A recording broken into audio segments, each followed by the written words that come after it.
शारदा मंदिर संस्थेच्या शारदा मंदिर हायस्कूल कल्याण शाळेत नुकताच शाळेच्या मुख्याध्यापिका वैशाली देशमुख आणि पर्यवेक्षिका सुरेखा पाटील यांच्या मार्गदर्शनाखाली जिद्द हा शैक्षणिक बाल चित्रपट दाखवण्यात आला।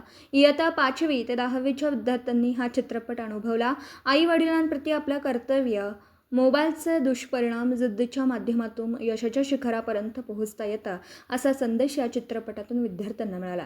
अनेक विद्यार्थ्यांनी आणि शिक्षकांनी यावेळी चित्रपट पाहिल्यानंतर आपल्या प्रतिक्रिया व्यक्त केल्यात। या चित्रपटाचे निर्माते आणि लेखक सुरेश धडके आहेत।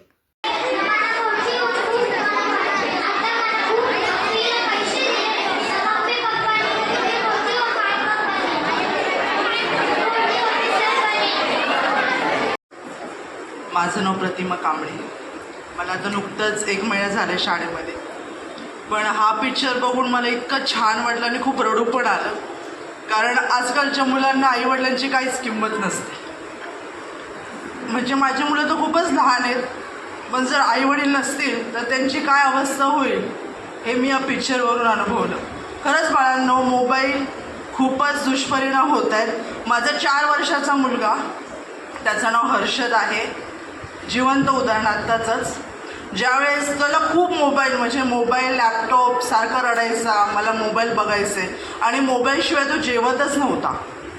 आत्ताचंच उदाहरण आहे, माझा मुलगा 4 वर्षाचं। तर त्याचे पप्पा बोलायचे, अगं असू दे ना, राहू दे ना, बघू दे त्याला मोबाईल, तो जेवत नाही। आजी बाबा पण म्हणायचे। मी म्हटलं नाही, त्याचा मोबाईल हा सुटलाच पाहिजे। तर मी काय केलं, ज्यावेळेस मी माझ्या मम्मीकडे गेली, आत्ता मे महिन्याची गोष्ट सांगते तुम्हाला मी, दोघांना पण सवय लागली होती। हर्षद आणि प्रसाद माझे एक 3 वर्षाचा आहे आणि एक 4 वर्षाचा आहे। दोघांनाही लॅपटॉप आणि मोबाईल इतकी सवय लागली होती की ती सोडायची कशी हा माझ्याकडे एकदम मोठा प्रश्न होता। कारण मोबाईलमध्ये ते रील्स बघायचे, गुलाबी साडी आणि लाली लाल लाल, पण त्याच्यामधून त्याला काय गुलाबी साडी म्हणजे काय हे त्याला माहितीच नाही आहे। साधी त्याला पोटी धुता येत नाही, तो गुलाबी साडी काय बघणार। मग हे सगळं मला खूप वाईट वाटायचं। मी माझ्या मैत्रिणींना पण बोलायचे, पण माझी बहीण गायनेक आहे, डॉक्टर आहे, तिने मला असं सांगितलं, ताई तुला जर त्याचा मोबाईल सोडवायचा असेल तर एक काम कर। तर मी काय केलं, तिने मला सांगितलं की तो रात्री झोपताना त्याला काजळ लाव डोळ्याखाली। मग मी तो प्रयोग केला आणि तो प्रयोग इतका यशस्वी झाला की तो आता दोघे पण मोबाईल बघत नाही आणि छान हाताने स्वतः जेवतात। हेच माझ्यासाठी खूप आहे। काजळ का, की त्यांना कळालं की हे मोबाईलमुळे हे डोळे खराब झालेले आहेत माझे, आणि त्यामुळे मी त्याला दाखवलं, बाळा, अरे मला मम्मा बघ ना मला काय झालं। मी म्हटलं, बाळा काय झालं? तर तो बोलला, हो बघ ना माझ्या डोळ्याखाली ना काळी वर्तुळी आली, काळं झालं माझा चेहरा। म्हणलं, हो रे बाळा, हो तर मग तू मोबाईल बघशील का? तर तो बोलला, नाही नाही, आता मम्मी मी मोबाईल बघणार नाही, कारण का मोबाईलमुळे माझे डोळे काळे होतात। आता पण आजी मोबाईल दाखवते, पण तो बोलतो, नाही नाही, माझे डोळे खराब होतात, मी काही मोबाईल बघणार नाही। तर मला सर्व मुलांना, आणि तुम्ही माझेच मुलं आहात म्हणून मी तुम्हाला सगळ्यांना सांगते की प्लीज कोणी मोबाईल बघू नका। आपले आईवडील आपल्यासाठी एवढे कष्ट करतात, ते कष्टाची चीज करा, वाचन करा, लेखन करा आणि मोबाईलला आपल्यापासून दूर ठेवा।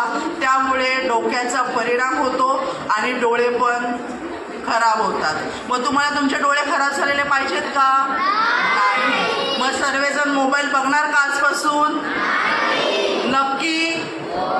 थँक्यू, मला इथे बोलण्याची संधी दिली, त्यामुळे मी संस्थेतर्फे आणि तुमच्यातर्फे खूप खूप थँक्यू सो मच। निघून जातात आणि त्याच्यातून आपल्याला मिळतं काय?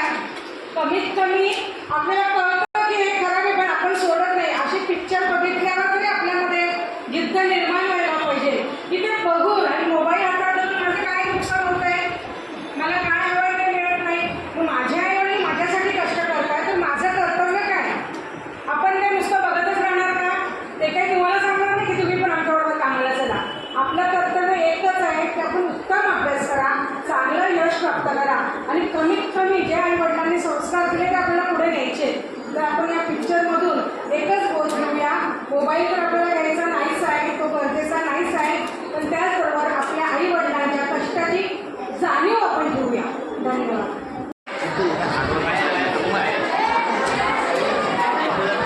सगळ्यांना माझा नमस्कार। कोणाकोणाला मूवी आवडला आहे?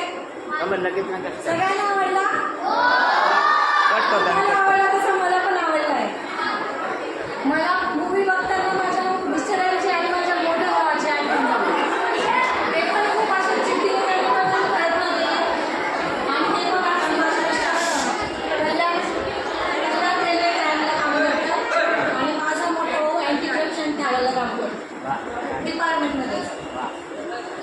हा मी बघताच त्यांची मला आठवण झाली आणि माझ्या अंगावर अक्षरशः काटे येत होते आणि मला रडायला पण येत होतं की माझ्या भावाला पण मिस्टरांनी पण असे दिवस काढले होते. पण नंतर त्यांनी खूप अभ्यास केला, खूप अभ्यास करून त्यांनी पोलीस डिपार्टमेंट गाठलं आणि दोघं पण तिथे कार्यरत आहे. पिक्चर खूप छान होता सर. धन्यवाद. आमच्या विद्यार्थ्यांना तुम्ही दाखवलं इथपर्यंत. खूप मनापासून आभार व्यक्त करते. धन्यवाद. व्हिडिओ रिपोर्टर भरत दळवी, KTV न्यूज, मुरबाड.